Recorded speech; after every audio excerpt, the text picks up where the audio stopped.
Hello, everyone. Matt Clark, research analyst for Money and Markets here with your weekly Bull and Bear podcast. If you have not already, do make sure you have subscribed to our YouTube channel.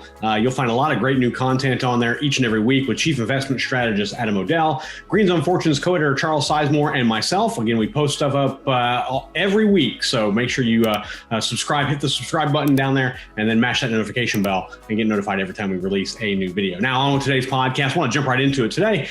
I'm going to talk about momentum, and I'm going to give you an inside look into something that only subscribers to Adam's premium trading service has access to, and then I'm going to give you a way to capitalize on what I'll show you. Now, Adam has spent a lot of time recently talking to readers about maximum momentum. Earlier this week, he actually wrote about the trend, and he said, in a momentum trade, you identify a stock that is trending higher. I call this maximum momentum. And when you jump on board, you follow that trend. And now the principle here is very simple. When traders see a stock moving higher, they tend to buy because they see that momentum starting to take shape. That buying sends the price of the stock even higher. So now we're building even more momentum. And when that happens, other investors start coming in and getting on board on the trend as well. And you see the momentum build and build and build. And now to trade on momentum, you have to understand the timing. It's finding the right time to get into a momentum trade isn't necessarily easy. It's kind of why Adam does the work for you. But you also have to be willing to sell when the momentum trend starts to turn down.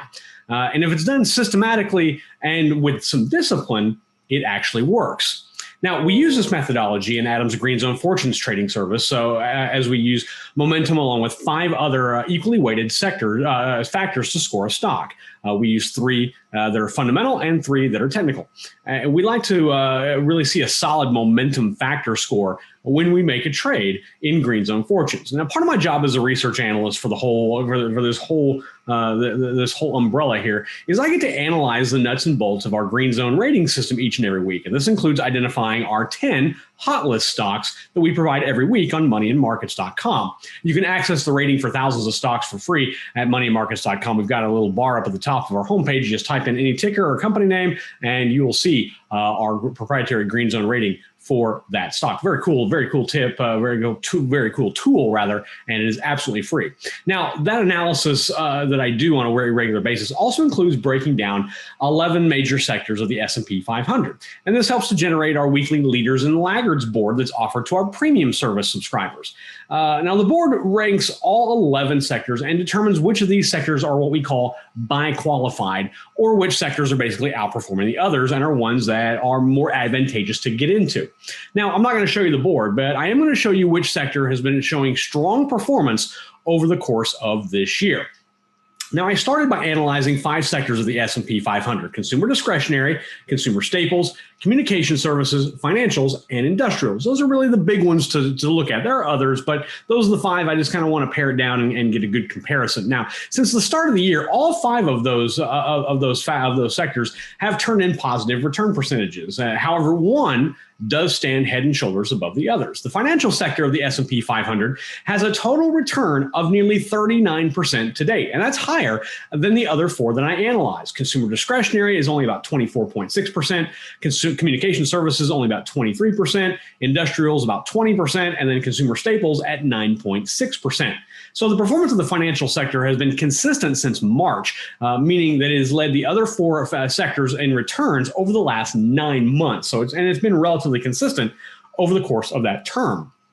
Now, we can see this maximum momentum play when we look at the performance of the S&P 500 Financials Sector Index since the start of the year. Now, the index bounced around from about 482 to 520 in January, but then dropped back to a low of 481 in February. This is when a lot of stocks were starting to feel the effects of being overvalued.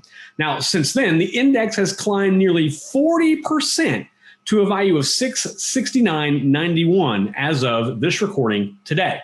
Now, that momentum has come with some very limited downside, indicating the sector is in that maximum momentum stage that Adam has talked about.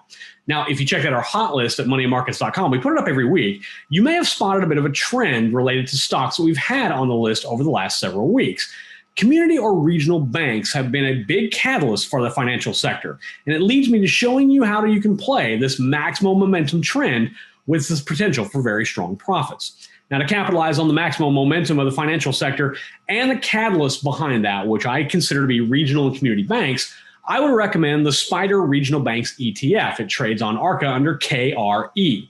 Now, this is an exchange-traded fund. It holds smaller, regionally focused banks as opposed to those larger, more institutional banks. So think of your very small savings and loans or very small community banks that have a couple branches here or there, or a couple branches across a couple counties. Those are the type of banks that this ETF would hold. And I compared the total return percentage of KRE with the broader S&P 500 index and found KRE has outperformed the broader market handily since the first of the year. In fact, the returns for KRE have beaten the broader market all year long. Today, the total return percentage of KRE is about 42.7%. The S&P 500 return percentage, 24.7%. That is a huge gap. In fact, it's one of the widest gaps between these two entities that we've seen year to date.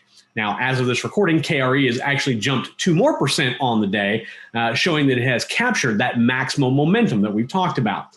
And even with that momentum, KRE's valuation multiples are still very, very good, especially when compared to the S&P 500. I look at its price to earnings ratio, which is its price compared to its overall earnings. KRE is about 12.3. SPY, which is the Spider ETF that tracks the S&P 500, is at 24.1. The price to book ratio for KRE is 1.35. For SPY, 4.27.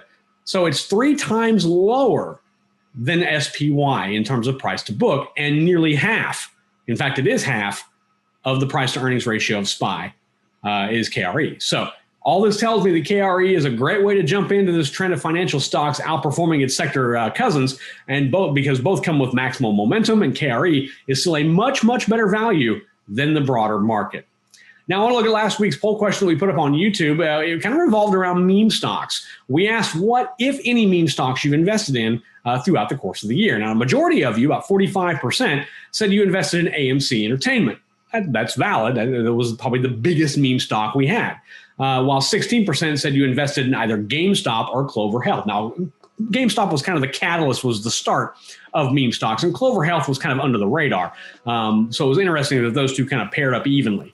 24% of you did say you invested in other meme stocks that we didn't list. Now, I want to thank everyone who voted and commented on our poll.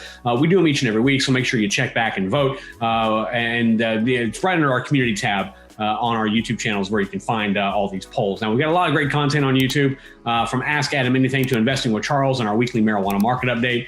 If you do have a question or a particular stock or sector that you'd like myself, Adam, or Charles to take a look at, email us. The email address is feedback@moneyandmarkets.com. We're going to put that down below here, or you can also comment down below on our YouTube channel if you're watching this as a video. We love either way, and we respond to any of those questions that we have as often as we possibly can. So also be remiss if I didn't tell you to head over to the mothership, which is moneyandmarkets.com. Sign up for our free daily e-letter. In that e-letter, you'll get the best, safe, sound, smart, simple investment information for your portfolio all 7 days of the week, and it's sent to you for free. Until next time, this is Money and Markets research analyst and host of the Bull and the Bear podcast, Matt Clark, wishing you all safe trading.